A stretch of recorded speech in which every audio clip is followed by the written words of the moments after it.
Donc aujourd'hui, comme je vous avais dit, on va parler des résolutions. Puis entre autres, on va parler d'une qui arrive fréquemment. C'est-à-dire, souvent les gens vont dire qu'ils veulent perdre du poids.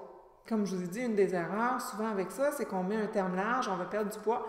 On ne sait pas trop combien de poids on veut perdre, on ne sait pas trop c'est quoi l'échéance qu'on va se donner, mais c'est ça qu'on fait.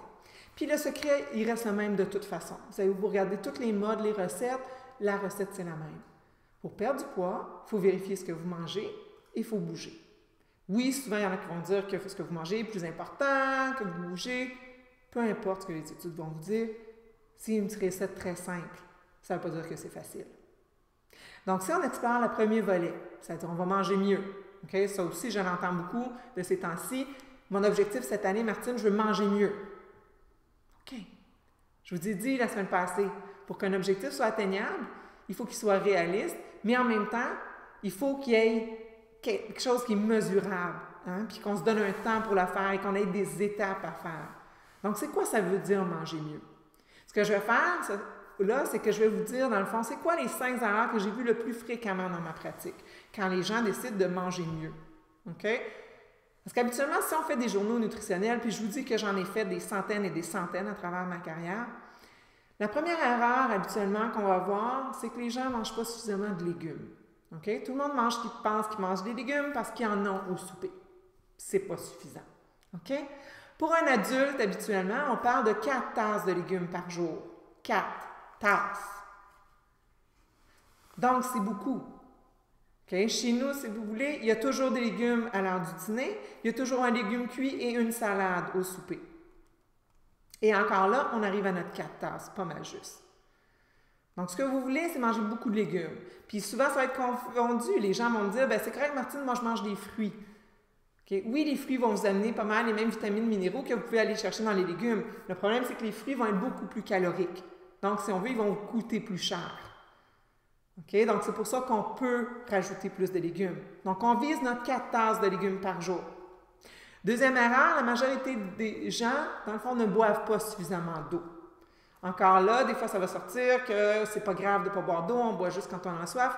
Je suis tout à fait d'accord, vous ne serez pas déshydraté si vous ne buvez pas suffisamment d'eau, vous ne vous rendrez pas là, vous ne pousserez pas votre corps jusque-là. C'est pas ça la question.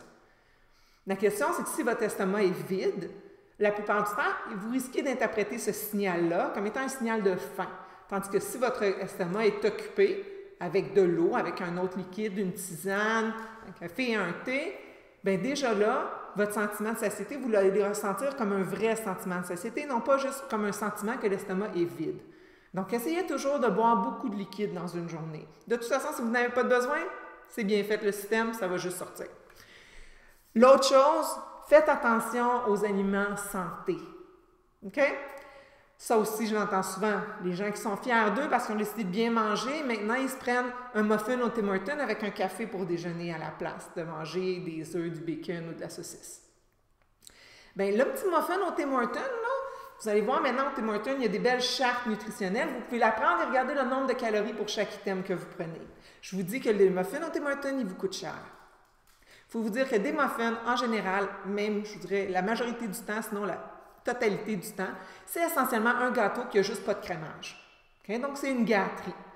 Un muffin, ce n'est pas un aliment santé et ce n'est pas un bon déjeuner. Donc, on ne mange pas les muffins, c'est une gâterie. Vous pouvez vous le permettre de temps en temps, mais pas tous les jours.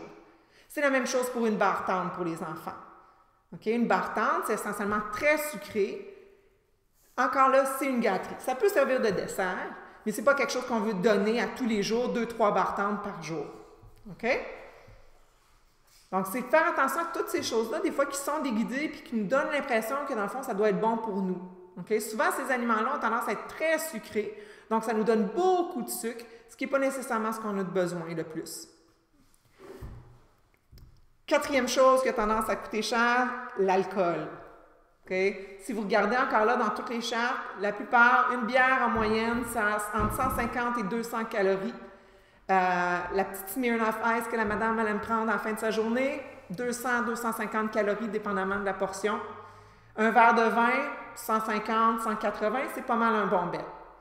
Il reste qu'avec l'alcool, dans le fond, en plus que vous ingérez des calories, ça ne fera pas en sorte que vous allez manger moins après. Donc, c'est des calories qui paraissent même pas, ça ne vous remplit pas. Au contraire, la plupart du temps, ça enlève votre inhibition, puis vous avez juste le goût de plus manger après ça. OK? Et le gros sujet, c'est le contrôle des portions. OK? Parce que ça aussi, j'ai des gens qui mangent bien. Le problème, c'est qu'ils mangent trop. OK? Donc, on vérifie les portions, on essaie de les couper, puis ça va vous aider à atteindre vos buts. Okay? De toute façon, vous allez voir, au mois de mars, c'est le mois de la nutrition. Et à ce moment-là, on va pouvoir aller en profondeur dans tous ces thèmes-là. Naturellement, ça, je vous dirais, le secret numéro 1, s'il vous plaît, gardez-vous des gâteries. Okay? Essayez pas de tout couper, ça ne tiendra pas, ça ne fonctionnera pas. On est des êtres humains, il faut profiter de l'expérience humaine. Donc, vous pouvez vous permettre des gâteries. C'est juste qu'on ne se permet pas 10 gâteries par jour. OK? Donc, c'est pas mal ça. Et surtout, les changements que vous voulez faire, vous voulez que ça devienne une façon de vivre. Donc, vous ne voulez pas quelque chose qui est outrement restrictif parce que, dans le fond, vous voulez pouvoir adapter votre alimentation pour que ça puisse tenir à long terme. C'est vraiment ça le secret. Donc, j'espère que ça va vous aider. À la prochaine!